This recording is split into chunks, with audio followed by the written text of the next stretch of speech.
Hello, friends. This is People Are Interesting with Jan K. In each episode of this show, unique individuals share stories that take us on a ride across ideas and places, featuring crocodile attacks in Indonesia, escaping war-torn Lebanon, and shark protection schemes in Mauritania. This podcast takes you where you've never been before. Enjoy and thank you for joining the club.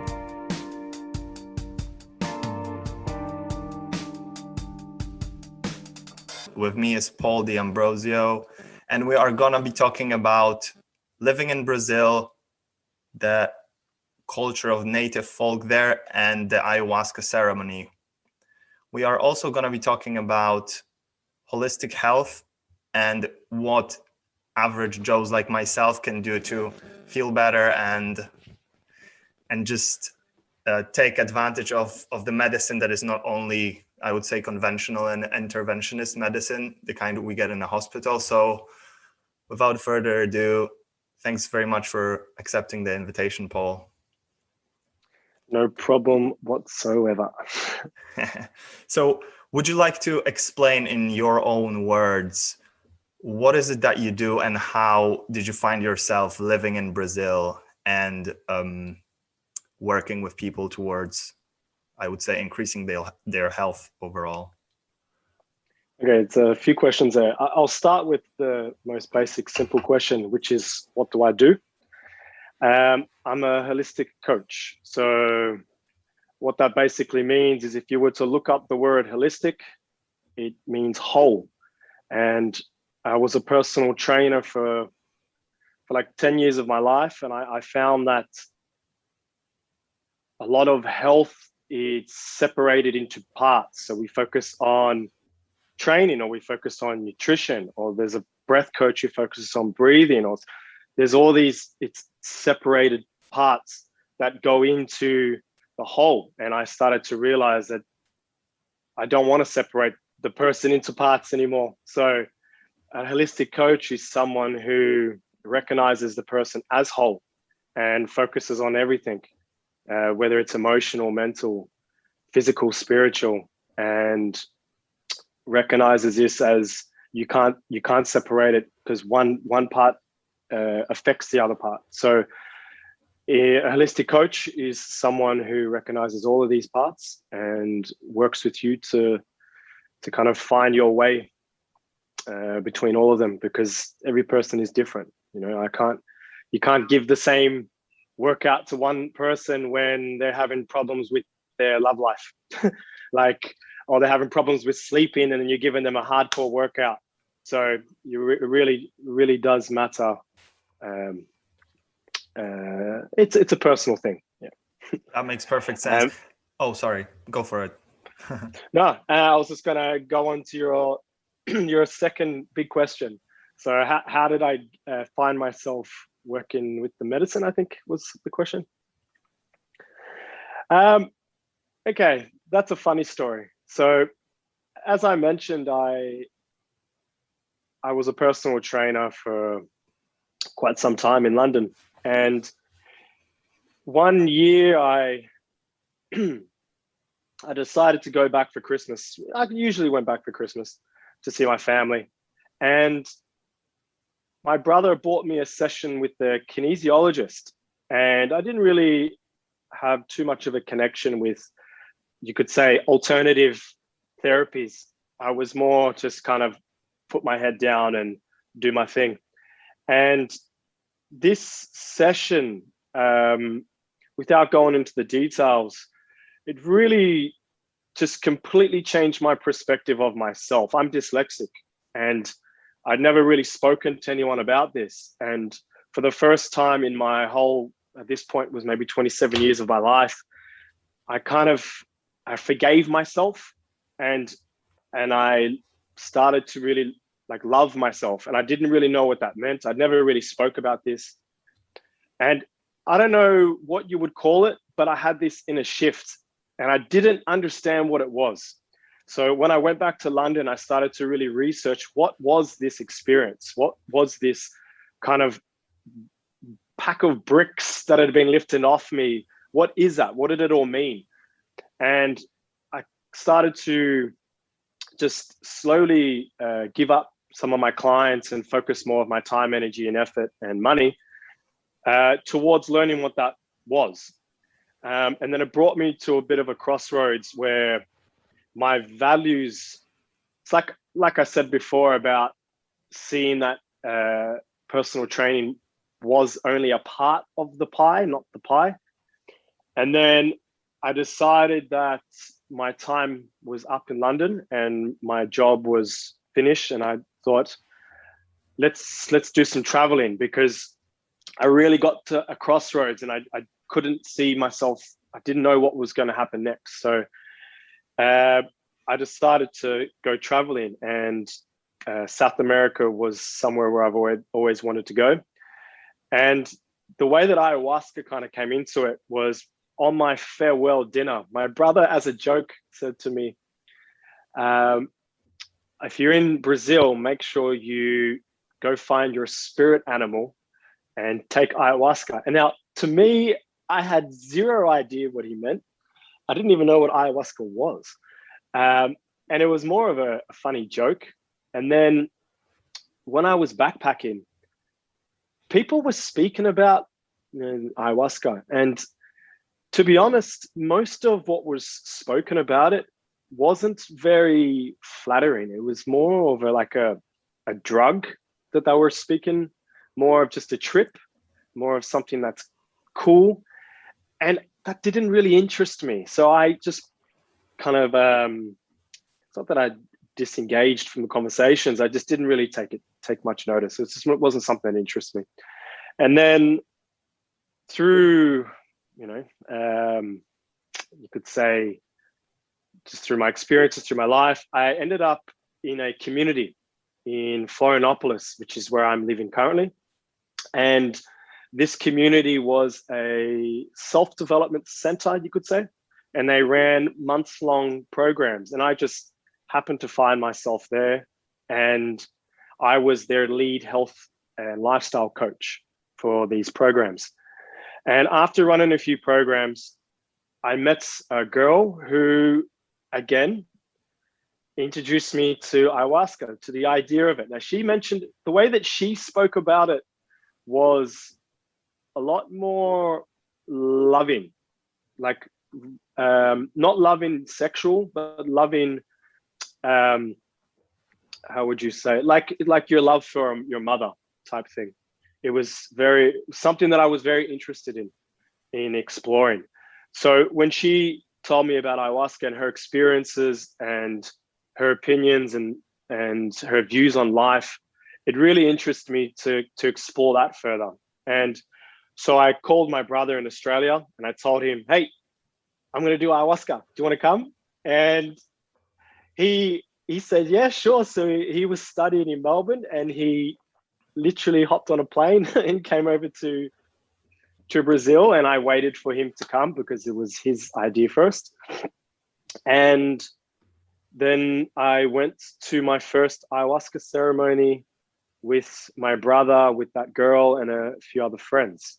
So that was my introduction. I didn't really understand much about it. I'd heard things that didn't interest me, and then I had one person give this beautiful perspective of what it was to her, and that was my first real introduction to it. Thank you. You're welcome. That makes perfect sense. Let me ask you this: how since this first time, your, I would say, experience of it, or your ayahuasca, you call it the medicine, how those experiences have been? Where is this going right now? Is it just a thing you do once and you kind of I'm essentially trying to understand whether it's something you do as a one-off, or is it some sort of kind of, like, you could call it like a therapy, if you will. What's the approach to it? Yeah, so to put it into perspective, when I was very much in my head. I was I still am very much someone who's in my head, but the that whole concept, like I had to be in control all the time. I really felt like I needed control. And the first session for me, the first ceremony for me, my intention was, what is spirituality? Because the idea of spirituality didn't mean it. I more looked at spirituality as more of a trend. It didn't really, I didn't really get what it was, what it wasn't. I just looked at yoga people and people playing drums, and I'm like, oh yeah, it's a thing. So I didn't understand it. And so my experience, my intention going into the experience was, what is spirituality? And that night, it really changed the whole course of my life, and it changed my whole, it was again another one of those, that inner shift experiences that I shared with my kinesiologist that time. And to me, I saw as spirituality having an awareness and a connection to a greater whole, which meant nothing to me, because I felt like I was in the shadow of my mind. And then for a split second, I felt like now my mind was in the shadow of me. I was no longer like a slave to what it said, because I was like, okay, I'm not you, because I've had an experience and a knowing that I'm something that's greater. And you can't unfeel that. You can't unexperience that. And that's what the medicine gave me, was an experience outside of this box that I had been stuck in for so long. So to me, the medicine, I see it as it's a pathway into a remembrance of who you really are. And people go to church, people meditate, we have people do Tai Chi, we have all these practices that continue to remind us of who we are and to bring us back to a center point. Like every day you need to wake up and you go through sequences, and like people journal, people have certain spiritual practices that they do. And you ask yourself, why do you do these practices? So what's the purpose of them? And in my opinion, the purpose is it's a remembrance. It's to continually bring yourself back to this center point within yourself.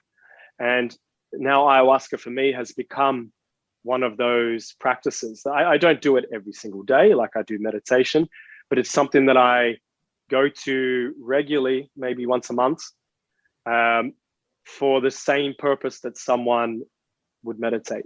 That remembrance, that drawing into who I am, that center point.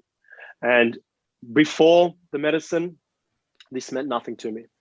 I had no reference point to when people spoke about anything kind of spiritual. It didn't matter too much to me. I think you asked another question about, is it something that you would just try once? I think, because I had a friend who came recently, a mutual friend of ours, and one piece of advice that I gave him was, drink it more than once, drink it at least 2 times, because that first time that we go, usually we're a little bit scared and we don't fully give ourselves. So our mind is still trying to hold on to our ego, to our identity. We don't want to just let ourselves go. So my advice would be to someone, if you're looking to take the medicine, drink twice or at least 2 to 3 times, because it's going to take a little bit of work to get out of your own way. And once you get out of your own way, you'll be very pleasantly surprised with the bliss feeling and sensation that you allowed yourself to go to. So I don't think one time it's enough to really experience the depth of what's possible. Got it. Let me ask you this. A critic could say it sounds like drugs to me. What would you say to that? I would ask, what's a drug? Mm-hmm. Because we tend to say, oh, this is a good drug and this is a bad drug. You know, it's okay to go out with your friends and drink some alcohol, but it's not okay to take ayahuasca and have a spiritual experience. Or so we've kind of looked at some things as being good or bad, and I think that's just a matter of your own perspective and judgment. So if that's someone's idea of what's bad, I can't change that. That's their own journey. But I would put the question back onto the person and ask them, you know, why do you classify something as good and something as bad, and something's okay and something that's not? Because that's, you know, we've seemed to say it's okay to smoke a cigarette, or it's okay when we give someone some pain medicine to deal, or in a surgery we can give them some heroin to deal with the surgery, but the person who's in the street is classified as bad. So it's the same medicine. It's the same thing, just being used in a different way. So I think it's a matter of context of how it's used, because, you know, if someone's taking something to really escape, or it's bringing more harm to their life than it is good, then it's like food. Food's a medicine, or food's a drug. So that would be my answer, without kind of giving my own version of what's good or bad, my own opinion, because it's relative, right? Yeah. Thanks for that. That makes sense. What's the history of this ceremony of drinking ayahuasca? I remember yesterday when we were talking, you've mentioned that this has been practiced by kind of natives in Brazil, in the Amazon forest. Would you be able to talk a little bit more about that? I can. In terms of the origins and the history, I'm not the best person to ask, but from what I do know, it was a medicine that I believe the indigenous have had well before they shared it with the white man. My opinion was that they allowed us to you could say share in the medicine for the betterment of the world. This is my opinion. So I believe it was practiced. It's been practiced for well before we knew about it. But in terms of the real origins and the real history, I'm not too aware. What I do remember, because I have been into the Amazon with the tribe, and I remember when we were sitting in ceremony one of the nights, all the children drank first, and I asked my friend who brought me into the Amazon, why do all the children are drinking? Like when did they start drinking? And he said, from when you're a baby, they put a drop on the tongue, and then as you grow, so does your dosage. So that showed me that these medicines, we look at them as more of a therapy session sometimes. You know, we go to our therapist more for a transactional thing. I'm feeling down, I go to my therapist, I speak about it, I feel good. That's how we look at it, because it's still relatively new in our society, you could say.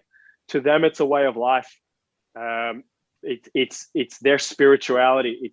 To them, it's just the same as us going to work or going to church. They drink the medicine. So I see that as part of their roots. Now, how far that goes back, well, I'm not the best person to ask, but I really saw it as a part of who they were. I think we stumbled upon something interesting. How did you get in touch with the tribe? Where in Amazon are they? How far deep into the Amazon forest did you have to go to meet them? And once you got there, what was your experience like? Yeah, this was really special, actually. So to kind of give it a bit of context, when I started my first ceremony, as I spoke about earlier, I kept going a few times. I think I went every 2 weeks to the same center here in Florianopolis. And I went about 4 or 5 times. And then when I returned to Australia, I really had a strong connection with the owner, Ivan, of the center. And I kept in contact with Ivan. And I said to Ivan, about a year later, I was interested in doing a retreat. How did he feel about that? Because I wanted to go deeper into the medicine. And then we kind of spoke back and forth, and we created a retreat for me, my brother, and a friend. It wasn't meant to be a business. It was just meant to be an experience at first. And then after a while, after the first experience, the first retreat, we started to go into it deeper, and we created an actual business out of it, where I combined my work as a holistic health practitioner. My brother combined his work as a NLP, you could say psychology. He's now studying kinesiology. So we combined this into retreat. And at one of the retreats, because now Ivan and our relationship was a lot stronger, he mentioned to me if I was interested to go into the Amazon to meet the Yawanawá tribe. Now, the Yawanawá tribe he's connected to 2 tribes specifically, the Hunikuin and the Yawanawá. And he has very close ties to these tribes. He's the godfather to the chief's son. So he's very, very close and connected. And it was just so happened to be the chief's birthday. So we're at a retreat. He now we built a lot of trust in our relationship. And he said, I think it would be good for your own knowledge and for the experience of the retreats if we went to the Amazon. Like, would you want to come for the chief's birthday? So of course I said yes. And then it was just so happened to be the same week as my sister's birthday. So it was me, my brother, and my sister. We all went together with Ivan for the chief's birthday. And the experience was, well, how do you explain this? It was, okay. So first of all, how did you even get there? How do you get to a tribe in Amazon forest? Like, do you take a bus? Do you walk? Do you take a donkey and trek across the jungle? Do you need like a machete and just cut through the jungle for hours? Like, how do you do that? Yeah. Good question. Okay, so we started here in Florianopolis. We flew to Acre. It's a state in Brazil. It's a northwest state. We flew to Acre, a major city there, which is fairly run down. Everything, once you get closer to the Amazon, the towns there are very, very, very, very run down. So we arrived in a town. I forget the name of the town. This was quite a flight to get there. We had to take 2 flights. Once we were there, it was a few hours. I forgot exactly. It was a few hour by bus to a certain point on the river. Now the road, I think it would have been quicker if the road was good. The road was terrible. There's no real infrastructure once you get closer to the Amazon in this part that we were. So we took a bus to a certain point on the river. And once we got to this point, there was some boats waiting for us. And we hopped onto the boats. From this point on the river till the tribe, I think was about 7 to 8 hours. So we left relatively early in the morning. And it's just like a boat I don't know what you would call that. Yeah. But it didn't have much of an engine. So just a very long boat, at least 8 hours, and we're going up the river. So it was quite a memorable experience of just being surrounded by just nature everywhere you look. It was quite surreal, to be honest. Let's actually zoom in on this. So were the boats brought by the tribe, by the tribesmen themselves, where they basically arranging a pickup for you, or is there some sort of a, like a, so to say, boat ferry line that you can actually take up the river? No, the tribes, it was an arrangement. So the tribes people, because it was the chief's birthday, they had organized a mini festival, a mini party. So there was quite a few boats waiting for us. There was quite a few people, a lot of Westerners. But generally, this is how it works. So they need to leave the day before, because it is a long journey, which is where so I forgot the total fee that we paid for the retreat. For the birthday, for the festival, but there is a bit of money, because you need to pay for their accommodation and their fuel costs. So they came to pick us up, and it's really cool because had their faces were painted, and it kind of started to kind of sink in. Whoa, this is actually happening. Such a separated reality. You know, we come from this usually a concrete jungle and our connection to nature is the mountain we can see, or we often we might go to the beach. But to be in the midst of it, like in the center of it, and surrounded by nothing but trees, and then to have an Indian with his face painted, it's a really special moment. So they picked us up, and then off we went. Or maybe even before I ask that, do you know the relationship the tribes have between themselves? Are they friendly? Do they fight? Do they trade? I'm sure they have the same but different, you could say, situations and circumstances come up in life, meaning they all fight and love and hate and do everything we do, just in their own relative manner. Whilst we were there, they, from what I saw, their sense of community and kind of family and this oneness, instead of being, we live a very separate, we have neighbors, but you don't even know the names of your neighbors. Or you have family members, but when was the last time you really spoke to them? Or how much of a relationship do you have with not even your first family? A lot of people don't even have too much connection with their actual brothers or sisters, but cousins, relatives. So for me, it was just, I kind of saw it as they're one. They live in a community, everyone pieces in, everyone does their thing, and it's for their community, for the tribe, not just for yourself. This was really beautiful to see everyone coming together. So when they go hunting, when they go fishing, they fish as a community, they hunt as a community, so everyone gets food. When they go to,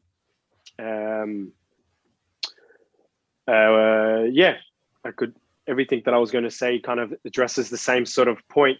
So I didn't see any arguments, but of course I believe there were. But the part of it that I saw was just a sense of community and oneness, which to me, in my model of the world, this is what a spiritual person is. It's a person who takes responsibility for what they create moment to moment, and they have an awareness of how their words and their actions assist and support the sustaining of what they love and what provides them their existence. And in this case, it's our community, and it's the earth, and it's nature. So to me, they are really connected to this spirituality of assistance, support, and sustaining their themselves and what gives them life. How different is their lifestyle? Because you have mentioned that they must have came a day before to pick you up. How did they know what day it was, and how did they know? Did they use phones? Was there, for example, plastic in their village? Do they have garbage disposal for their own purposes? Obviously, has the modernity as we know it penetrated into their village at all? Yeah, I think that this really depends on which tribes you visit, because the Yawanawá tribe's quite a known tribe. Like, if you were to type it into the internet, it's they're quite known. They're quite out there. They're doing a lot of work for around the world to get people aware. Same with the Honey Queen. So these tribes, most people know who they are. So they are quite westernized in that sense. So you'll find that a lot of them have smartphones. There's a satellite in one of the tribe, because they don't just have one tribe. One kind of area what they call home. They've got little areas spaced around, and one of the areas there's a satellite dish, so they've got connection there. So they were quite, this tribe in particular, they had a generator when we were there, so there was power.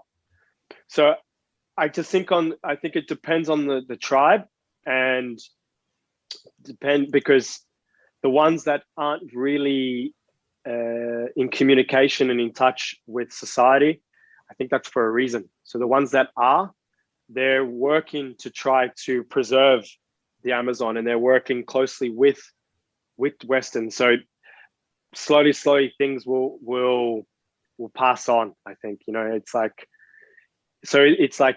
think it's in their best interest to have some understanding of how Westerners go about life, in order to contact us and to reach us, so that we can have more awareness to their lives, if that makes sense. Yeah, it does. Do they wear shoes? Do they wear shoes?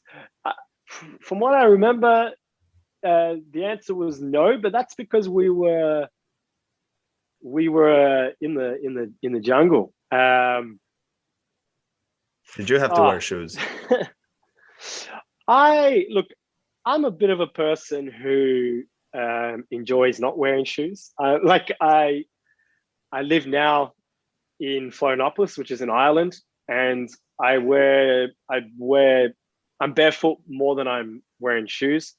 So I was walking around barefoot, but when we went for hikes, so some days the person who's in charge of their trekking, so someone who's really gets the noises and the tracks, I forgot what that person would be called, but I was wearing my hiking shoes, because you don't know what you're going to step on, you don't know what's around.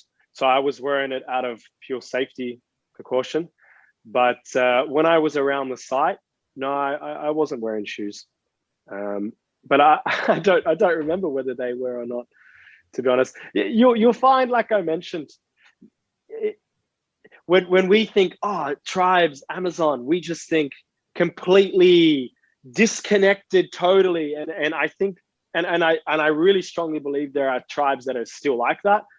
But these common ones, They're quite westernized. They have their roots and they still follow their practices, but you know they're eating sugar. They've got their iPhones.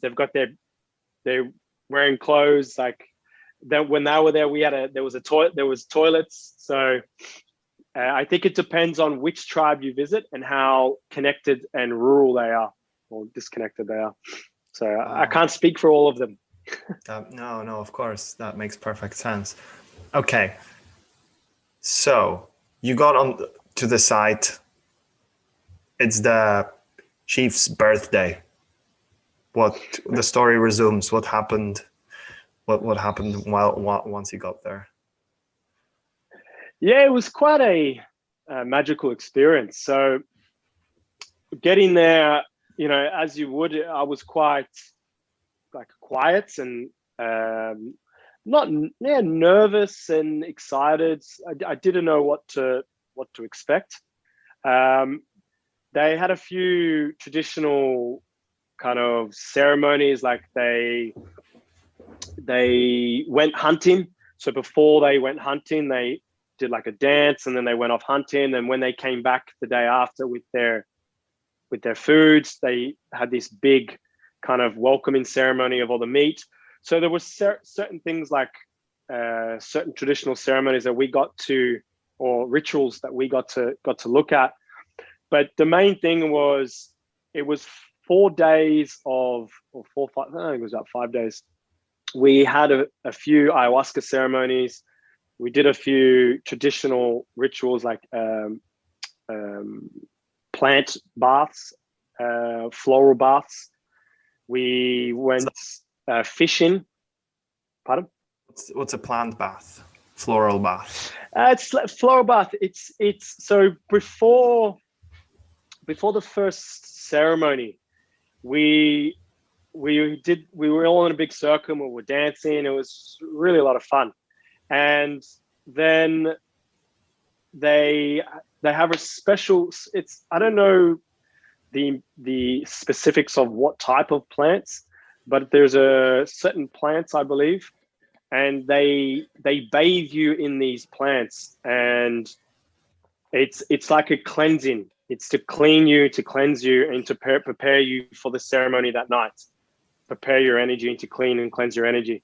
So it was a nice picture.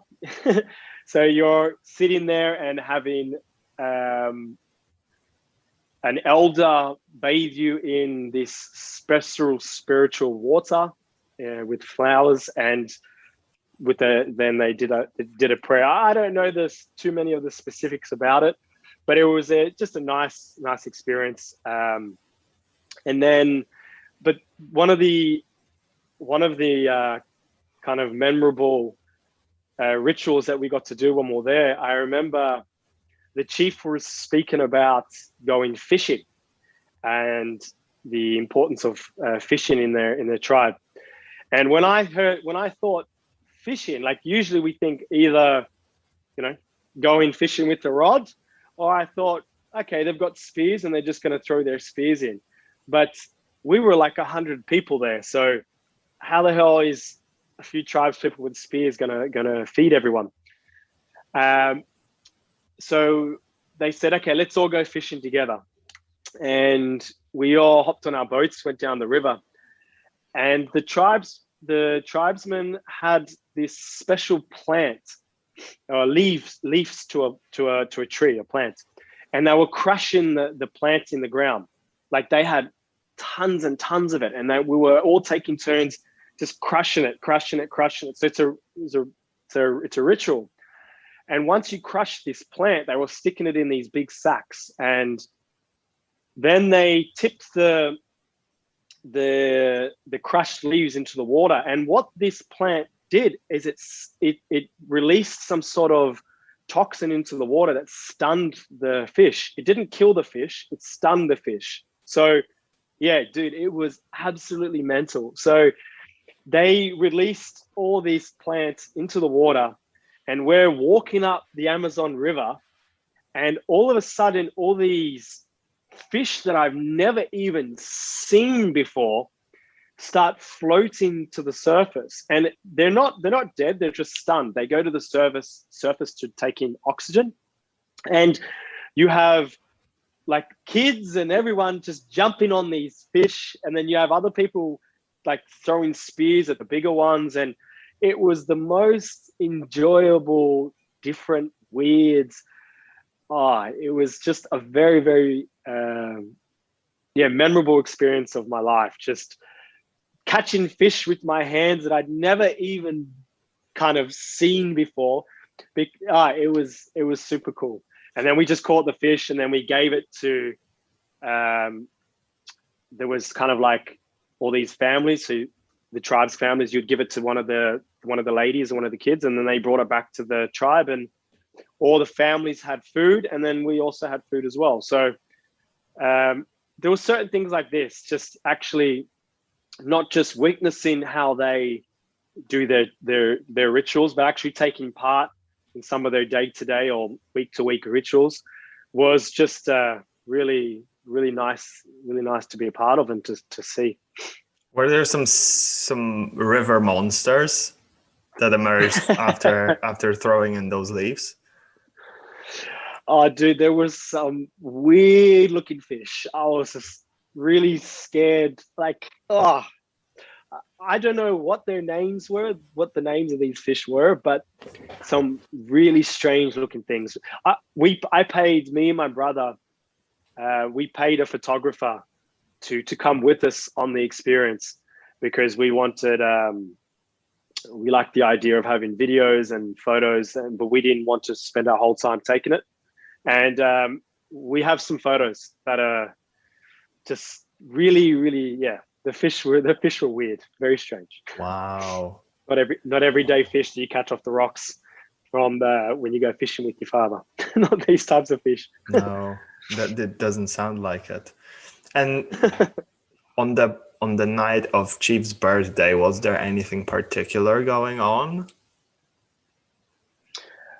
We did a big ayahuasca ceremony on the night of the Chief's birthday. I think we did 3 ayahuasca ceremonies whilst we were there. They were all very special. This one was strangely special. So, and to give that a bit of context, we were all sitting outside in a humongous circle, and there wasn't just Westerners. So because it was the Chief's birthday, they invited other tribes, other local tribes up the Amazon, and so there wasn't just the Yawanawá tribe. There were also chiefs to other tribes and little tribes also camping, also there to celebrate the Chief's birthday. I remember at one point it was starting to rain. Starting to rain. You could see just really dark clouds forming over the Amazon, and all of a sudden there was a gap above us of just no rain. So it was raining and thundering everywhere else in the Amazon apart from above us. And it was just this clear sky. It was super strange. And when the chief started chanting, and when he started, I don't know what he was doing, but he was really chanting some really powerful songs. You could see all these spirits they look shadows, whatever, if you don't believe in spirits, shadows that were just coming around us. So the night of the Chief's birthday for me was just like a bit of a, what would you call it? A bit of like not a wake up call, but I was just like, whoa, this is intense. This shit's real. Like, to really, because literally there was no rain above us. There was rain everywhere, just apart from above us. And then when the chief was singing, all I could see were these shadows forming around us. So yeah, there was just many different eye-opening experiences that I had when I was there. Very, very humbling experiences. How long did you stay there with the tribe? I think it was about a week, from memory. Yeah, because it was a day to get in, a day to get out, and then about 5-6 days there.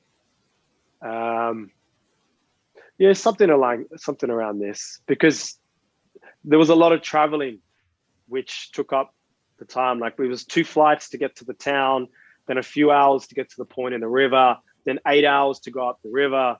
So we had to factor in a few days before and after into the total trip. So I think in total it was about a 10-day experience with about 6 days with the tribe.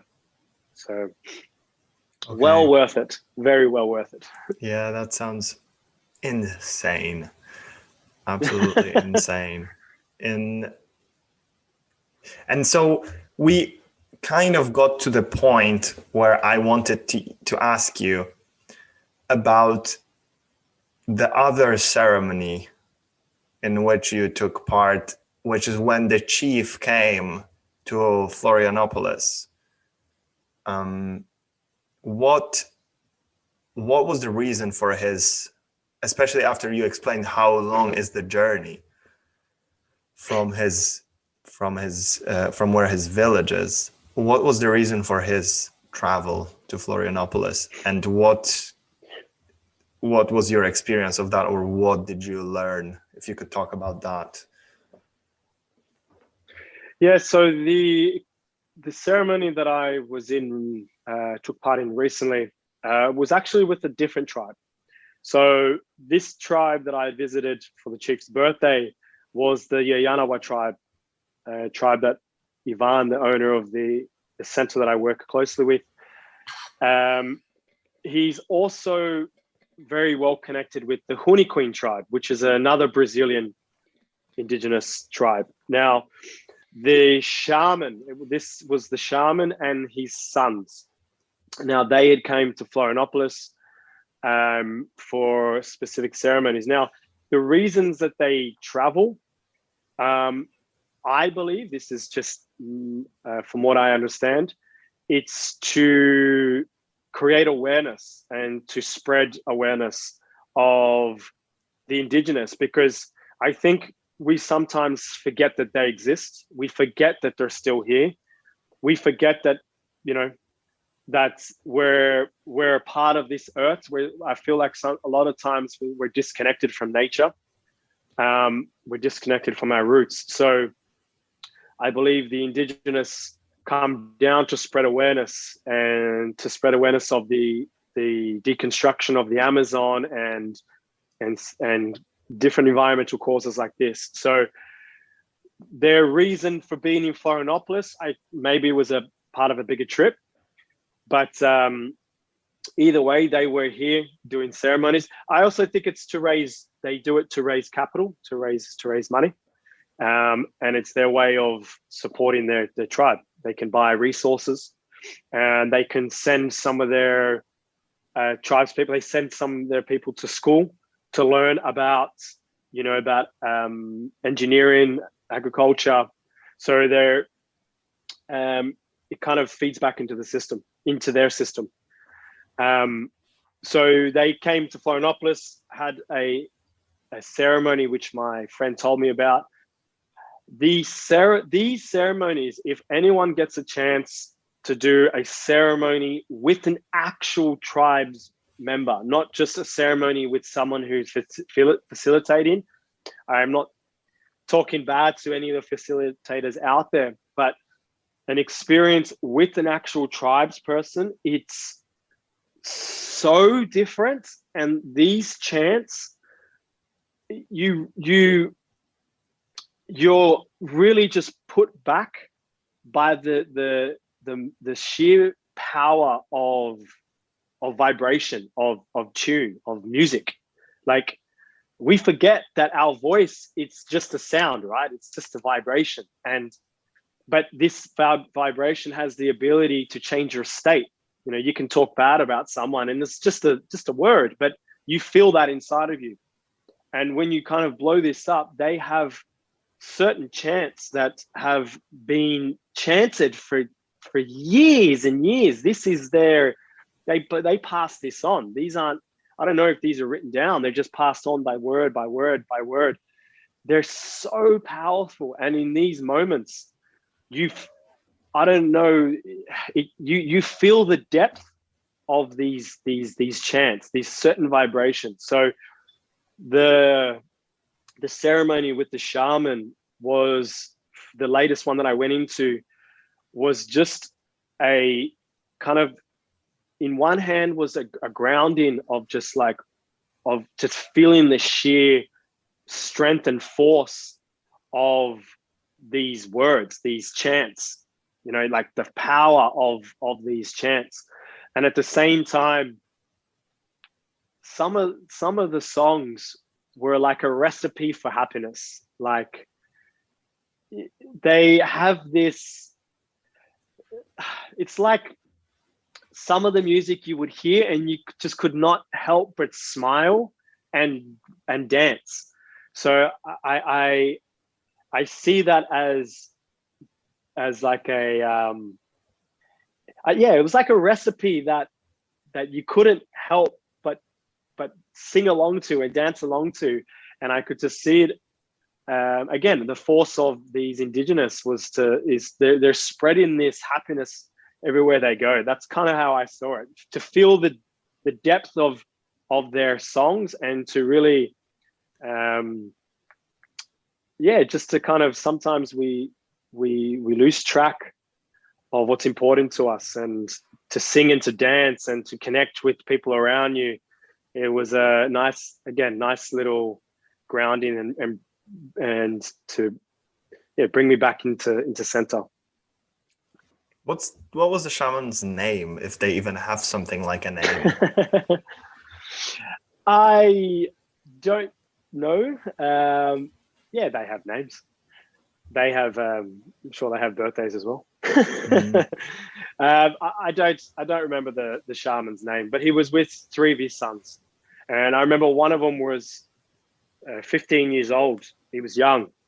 And these guys are so talented. Like, the music they can play on the guitar and on the drums, and the way that they can sing, it's like, whoa, these super talented. And you can feel the difference in the 15-year-old son versus the older shaman. You can feel the experience through the sheer force of the chants.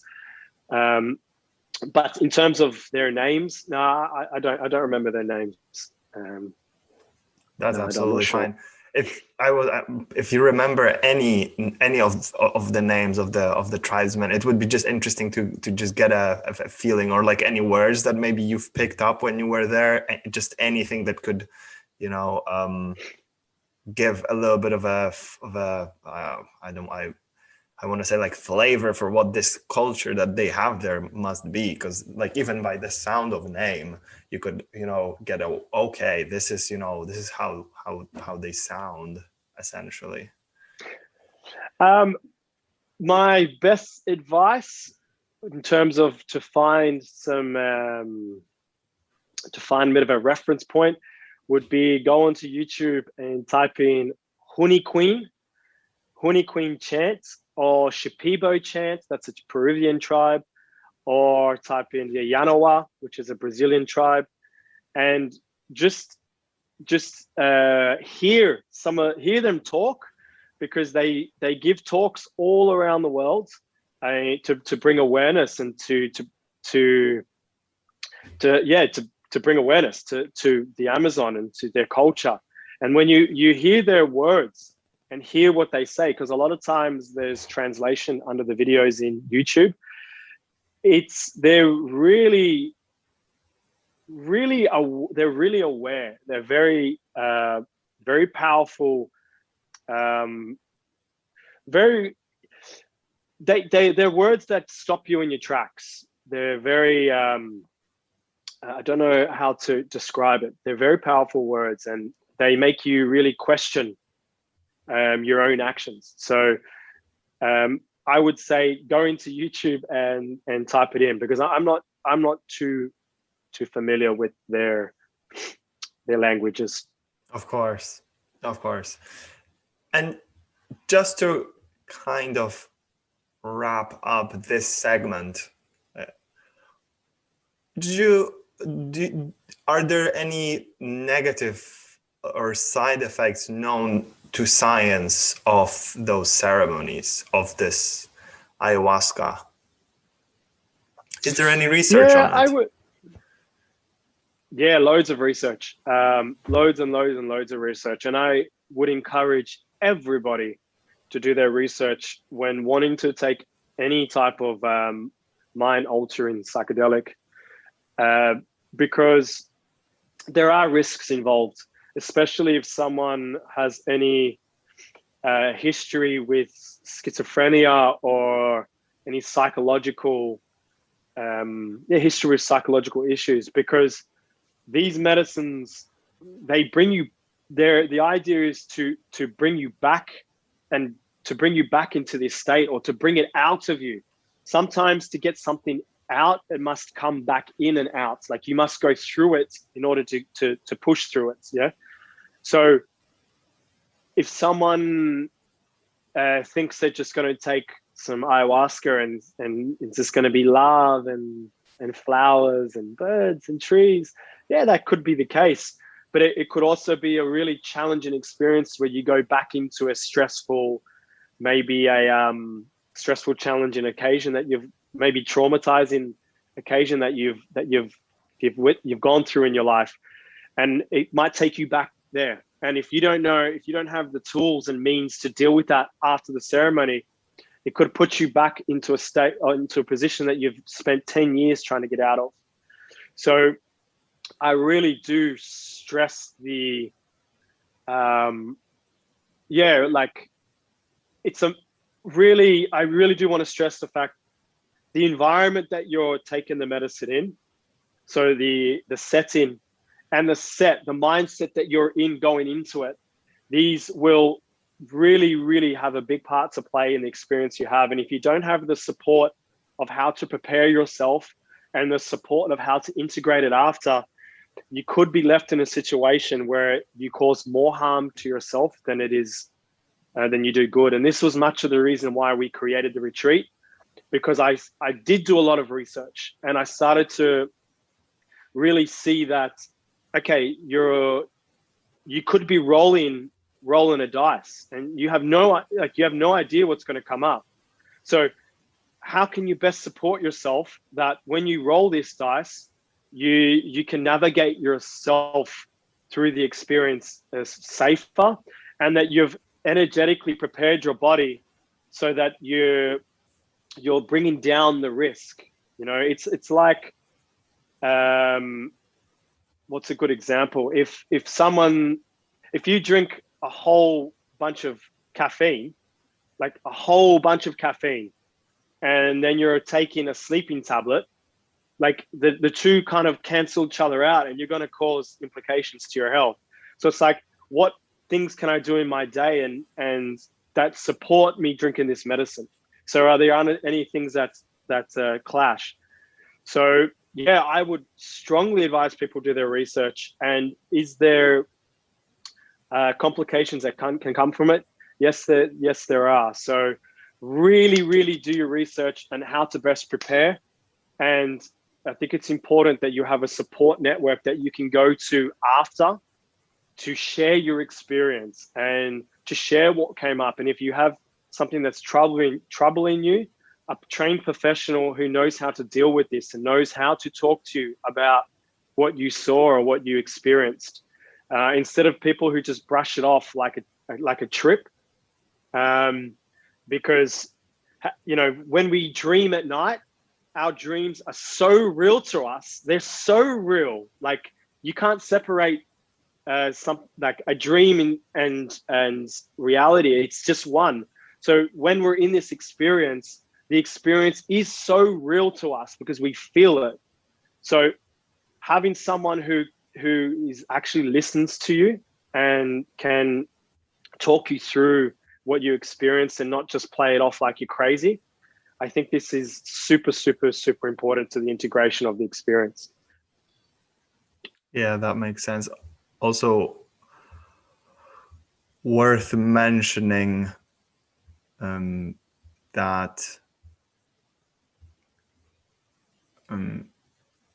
obviously I am not a doctor. I am just interested in what you're doing, and definitely whatever it's a remark to listeners. Whatever you want to do, bear in mind that you need to do your own research and take care and be responsible. So don't come back to us in case. Yeah, like an example is I teach people how to meditate and how to breathe effectively and correctly coming up to our retreat. So for 4 weeks, I take someone how to correct an inverted breathing pattern, and then how to meditate. Because when we find ourselves in a challenging situation within the ceremony, if we can't bring ourselves back to our breath and just breathe, you can find yourself getting taken by this experience. It's just the same in life. Like if you can bring yourself back to your breath, you can really stop yourself from going into a panic attack, or you could prevent anxiety from growing more and more and more and more, just by bringing yourself back to your breath and slowing down your heart rate through focusing on slow diaphragmatic breaths. But to someone that's completely foreign, if they've never done this before and they feel a bit of anxiety rising inside of them, and they just run with this anxiety by getting more panicked, more worried, more, and they don't know how to get out of it. Like this could really create a super challenging and panicking ceremony, when all that could have happened if you just knew how to bring yourself back to your breath, concentrate on the breath. You could have really saved yourself a couple hours of just being in a panic, stressed out state, all from one practicing meditation. So yeah, there's a lot of things that are transferable within a ceremony and within real life. For sure.